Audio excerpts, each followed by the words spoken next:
doutor, tudo bem? Boa noite. Seja muito Bom, bem-vindo, viu? Miguel, que agradeço o convite, estar aqui com vocês. Boa noite a todos. Olha, doutor Roberto, primeiro eu quero começar esse papo perguntando e pedindo até que o senhor explique o que é exatamente a doença de Crohn.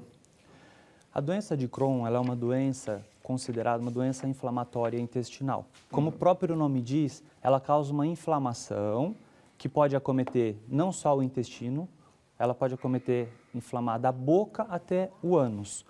Tem um esqueminha ilustrativo que a gente pode mostrar eles agora para vocês. Pode colocar, por favor, Tiago. A doença, ela pode, então, não só inflamar, como ela pode também causar obstrução no intestino. Sim. Ela pode causar fístulas, ou seja, uma comunicação anormal entre uma parte do intestino. Pode ser com outro intestino, pode ser com uma bexiga, pode ser com a pele ou com qualquer outro órgão próximo, né? Ela pode acometer a região perianal também e, fora Aliás, isso, outros órgãos também. Vamos vir aqui no plasma, ó. Vamos vir aqui no plasma, que aí eu vou pedir para eles colocarem a animação, aqui, a imagem. Vem cá, doutor, por favor. Eu queria que o senhor explicasse aqui para a gente entender, então, o que o senhor está dizendo lá. Aqui nós temos os intestinos. Aonde que se dá exatamente a inflamação? A inflamação ela pode acontecer desde a boca até o ânus. O lugar mais comum é no final do intestino fino e no começo do intestino grosso, que é esse pedacinho aqui, ó. Aqui é o começo do intestino grosso e esse é o finalzinho do intestino fino. É nessa região que ela pode inflamar, né? Não só inflamar, como causar uma estenose. O que é uma estenose? É uma obstrução que obstrui o intestino. Quando obstrui essa parte, a pessoa come, a comida vem chegando e vai acontecer o quê? Uma dilatação do resto do intestino. Então, ela pode causar também distensão de gases abdominais, aquela barriga estufada, distendida, né, inchada, e também pode causar a fístula. A fístula ela é uma comunicação anormal entre o intestino com outro órgão, nesse caso aqui com o intestino grosso. Então, a comida chega por aqui, ela pode passar direto para cá. Pode passar para a bexiga, ou às vezes a pessoa então pode eliminar gases na bexiga, na urina, fezes na urina, ou seja, ela pode fazer uma comunicação anormal chamada de fístula. Pode acometer... Aqui, no caso, é uma situação que não... o trajeto normal seria para cá, não para baixo, é isso? Perfeito, exatamente. Tá. Né? E pode acometer outros órgãos também. Pode causar alterações oftalmológicas, alterações reumatológicas em articulações e também alterações articulares e alterações de pele. Nesses casos todos, doutor, a dor do paciente, não? É um dos principais sintomas. Dor abdominal. Dor abdominal e diarreia. São sintomas mais comuns. Pode dar também essa sensação de distensão abdominal, uma febre baixa, sangramento no intestino, fadiga, mal-estar, aquela sensação de cansaço, né? São os sintomas mais importantes da doença. Vamos lá, vamos sentar na mesa. Obrigado por ter vindo aqui, porque a gente às vezes explica mais mostrando onde é que estão as posições, né, para a gente poder entender direitinho. Agora, claro que todo tipo de inflamação tem um início, né? O que causa essa enfermidade exatamente? Hoje, a doença de Crohn ela é considerada como uma doença autoimune. É um anticorpo da própria pessoa que interpreta aquele pedaço do intestino como se não fosse dele. Então, vai lá e agride até começar a causar um processo inflamatório. Então, a ideia é que o anticorpo da própria pessoa agrida aquele intestino. Essa é a teoria hoje em dia mais comum e mais aceita. Tem também aquela de que pode ser um micro-organismo, um patógeno, uma bactéria, alguma coisa que convive ali no intestino e que causa a reação desse anticorpo, ou seja, o anticorpo vai lá para combater aquela bactéria, mas não se sabe nada ainda sobre isso. Existem alguns estudos mostrando que, inclusive, até a dieta pode interferir nos micro-organismos do Uma organismo. dieta também, é? Sim. Por exemplo, algum tipo de alimento específico? Teve um encontro agora em Barcelona que eles fizeram um estudo em inglês mostrando que alimentos ricos em gordura têm um risco maior de desenvolver a doença de Crohn. Assim como dieta rica em fibras e frutas tem o potencial até de diminuir a chance da pessoa vir a desenvolver uma doença de Crohn. Entendi. E como é que é feito esse diagnóstico, doutor? De que maneira? O diagnóstico é feito através de uma colonoscopia, que é um exame que você faz para diagnosticar a doença do intestino grosso e no finalzinho do intestino fino. Quando é a doença um pouquinho mais para cima no intestino fino, que a colonoscopia não consegue localizar, aí é feito o diagnóstico através de uma tomografia ou uma enterotomografia, que contrasta o intestino fino, ou se não uma própria enterorressonância, que consegue fazer o diagnóstico da doença do intestino fino. Existem outros marcadores indiretos, no sangue também, que ajudam a fazer o diagnóstico. Olha, eu quero que você participe, tem muitas pessoas já participando, você pode fazer sua pergunta, 11 9503 3870, 11 São Paulo, 9503 3870, este é o nosso WhatsApp, está aqui na minha mesa e você pode fazer a sua pergunta, porque com certeza nós vamos passar aqui ao doutor e você nos ajuda a entrevistar o nosso convidado dessa noite. Olha só, a Alba do Rio de Janeiro, doutor, está perguntando se as fezes ressecadas podem ser sintomas dessa doença. O mais comum é diarreia. Pode existir também doenças, pacientes com fezes ressecadas, né? Quando a manifestação vamos supor, uma fístula perianal, ou a manifestação ainda não está acometendo o intestino, a pessoa pode ter fezes ressecadas. Mas é muito raro uma pessoa que tenha doença de Crohn ter fezes ressecadas. Agora, pode evoluir, claro, essa doença para um estado mais grave. Qual seria esse estado mais grave? O estado mais grave seriam as ressecções intestinais, porque quando a gente tem inflamações repetitivas e que não respondem ao tratamento clínico, uma das opções é a cirurgia, né? Então a gente vai ter que ir tirando segmentos do intestino que estão inflamados, ou seja, é uma cirurgia que é uma doença que a pessoa tem uma chance de aproximadamente 80%, quem tem doença de Crohn, de em alguma fase da vida ser submetida a qualquer procedimento cirúrgico. No caso, por exemplo, o tratamento, ele se dá de que maneira se não for a cirurgia? O tratamento é medicamentoso. Medicamentoso. Isso. Tá. Se não tiver nenhum tipo de complicação. Se for uma obstrução, por exemplo, o remédio às vezes pode não ter uma ação, então precisaria de uma cirurgia. Mas sempre a ideia é começar com tratamento. Normalmente a gente começa com corticoides, a gente usa aminosalicilatos também, a gente pode estar utilizando imunossupressores. Os medicamentos mais potentes hoje são a base de biológicos, medicamentos biológicos, né? Ou uma associação desses medicamentos. Bom, nós vamos continuar esse papo, eu vou pedir para o senhor dar um tempinho aqui para a gente, mas eu quero daqui a pouco saber sobre a questão das cirurgias, quais que são as mais indicadas. Mas daqui a pouquinho o senhor responde para mim. Doutor, com respeito à cirurgia,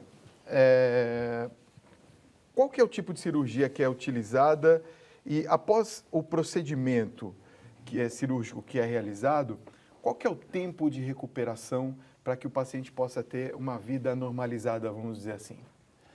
Bom, o paciente, quando ele vai para um tratamento cirúrgico, normalmente é porque ele falhou aos tratamentos convencionais medicamentosos. Tá, ok. Então, ele tem um tempo um pouquinho maior para se recuperar também. Tá? A cirurgia, ela é uma cirurgia parecida com a cirurgia de outras doenças, mas ela tem algumas peculiaridades que a doença de Crohn, o tratamento cirúrgico é diferente nesse perfil de paciente. Tá. Então, se a doença está no intestino grosso, a gente tem que retirar um pedaço do intestino grosso. Se der para juntar de novo, a gente junta, se não, fazer a ileostomia ou colostomia. Se ela está localizada no reto, a gente tem que tirar, fazer uma colostomia definitiva. Se ela tem fístulas, a gente tem que tratar colocando ceton, sedenhos, que são uma maneira de você não deixar formar abscessos na região perianal. Isso daí são os tratamentos cirúrgicos mais comuns da doença de Crohn. Quer dizer, na verdade, há necessidade de você abrir o paciente e retirar um pedaço, não tem jeito. E a recuperação, ela é rápida, relativamente rápida? Isso. Você tirou aquele pedaço que estava inflamado, provavelmente logo o paciente... Não volta mais, é isso? Pode voltar, infelizmente. Pode voltar, infelizmente? Pode. Você tira, em questão de pouco tempo, aquele pedaço que estava bom, ele pode passar a ficar inflamado também. Entendi. Isso daí não é uma coisa muito rara de acontecer. Olha, tem uma pergunta aqui que está chegando, a pessoa não se identificou, mas é muito interessante. Quem tem doença de Crohn, Fábio, nós gostaríamos de saber se é recomendado utilizar alimentos naturais anti-inflamatórios, como, por exemplo, açafrão, gengibre e pimenta. Olha, os alimentos, ele tem um papel importante também na atividade da doença, porém, isso daí não é uma coisa igual para todo mundo, ela é uma coisa que depende de cada pessoa. Então, para algumas pessoas, uma boa dieta sempre é fundamental para que a pessoa tenha uma boa melhora. Mas, se a pessoa não tiver nenhuma alteração com esse perfil de alimentos, a gente não recomenda que tire. Agora, se a pessoa estiver passando mal com algum determinado tipo de alimento, a gente pede que se retire da dieta. Uma coisa que eu queria saber, por exemplo, com relação à tensão emocional, porque hoje todos nós sofremos com questão do estresse, etc.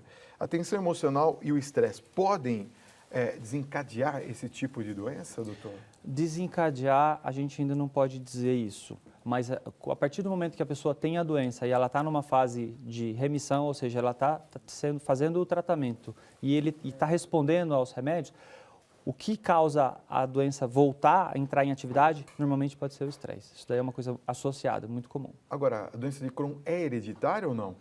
Ela não é uma doença hereditária, porém, em 20% de pessoas com doença de Crohn tem algum parente, ou seja, existe algum fator genético que já está se estudando, alguns genes que podem se transmitir essa doença, mas hoje em dia ela ainda não é considerada hereditária. Olha só, tem uma pergunta aqui do Luiz Daniel, lá de Aracaju, Sergipe. Um abraço carinhoso a vocês aí de Aracaju, obrigado pelo carinho da audiência. Ele diz assim, doutor, a doença de Crohn acaba deixando algum tipo de prejuízo no sistema digestório?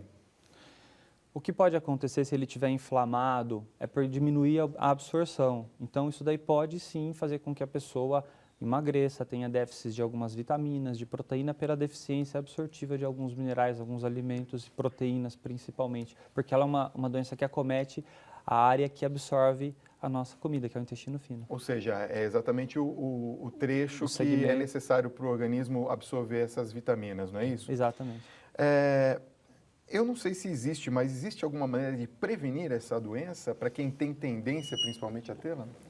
Olha, tem alguns estudos, inclusive também apresentados em Barcelona ultimamente, que para as crianças, principalmente, o dióxido de enxofre, associado que são alguns gases, né, e também algumas substâncias como condimentos, enlatados, tudo isso a gente pede que se evite, mas não tem como se prevenir a doença, né? Como ela é considerada autoimune, a gente não tem como exatamente prevenir ela. Eu não sei se eu entendi direito aqui a participação da telespectadora, mas eu vou citar aqui, talvez o doutor saiba nos ajudar e ajudar você.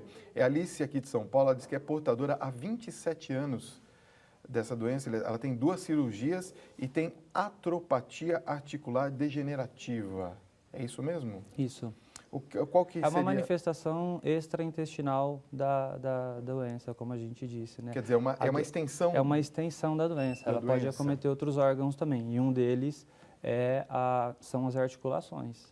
E qual seria um tratamento possível para a Alice? Isso é um tratamento combinado. Normalmente o reumatologista faz um tratamento combinado com o cirurgião coloproctologista ou o gastroenterologista. Tá. Tem alguns medicamentos que são potentes, que agem tanto para manifestação intestinal quanto para extraintestinal. Olha, queremos agradecer a todos que estão perguntando. Uma coisa que eu notei aqui, doutor Roberto, é que muitas pessoas estão dizendo que tem a doença. Ela é tão comum assim que a gente não tenha percebido? Ela aumentou muito nas últimas décadas. No começo, ela era mais restrita à Inglaterra, Reino Unido, países escandinavos. Mas atualmente ela está atingindo quase que todos os países. Ela tem aumentado muito nos últimos anos a sua incidência.